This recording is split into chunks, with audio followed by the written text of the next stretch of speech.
মুখ্যমন্ত্রী সুস্থ শৈশব সুস্থ কৈশোর অভিযানে অষ্টম পর্যায়ে খোয়াই মহকুমার আয়ুষ্মান আরোগ্য মন্দিরগুলোতে চলছে টিকাকরণ কর্মসূচি। আজ মধ্যগণকি আয়ুষ্মান আরোগ্য মন্দিরে গর্ভবতী মহিলাদের টিকাকরণ, কৃমিনাশক ওষুধ সহ টেটানাস, ডিপথেরিয়া, হাম, রুবেলা ইত্যাদি রোগের টিকাকরণ করা হয়। পাশাপাশি সদ্যজাত শিশুদের বিভিন্ন ধরনের টিকা প্রদান করা হয়।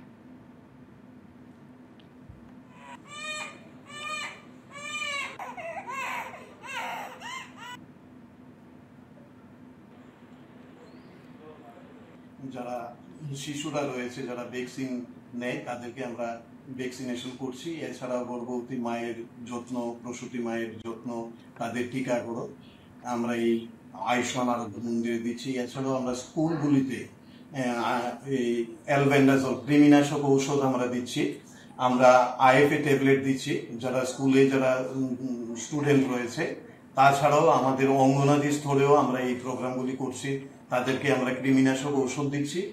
আবার যারা ধরুন 5 বছরের থেকে উপরে 6 থেকে 9 বছর, তাদেরকেও আমরা আইএফএ ট্যাবলেট দিচ্ছি, আমরা ওআরএস দিচ্ছি, যাতে করে মানে সুস্থ শৈশব এবং সুস্থ কৈশোরে যে সমস্ত মানে বিভিন্ন ধরনের রোগগুলি আমাদের মধ্যে হয়, এগুলিকে প্রতিহত করার ক্ষেত্রে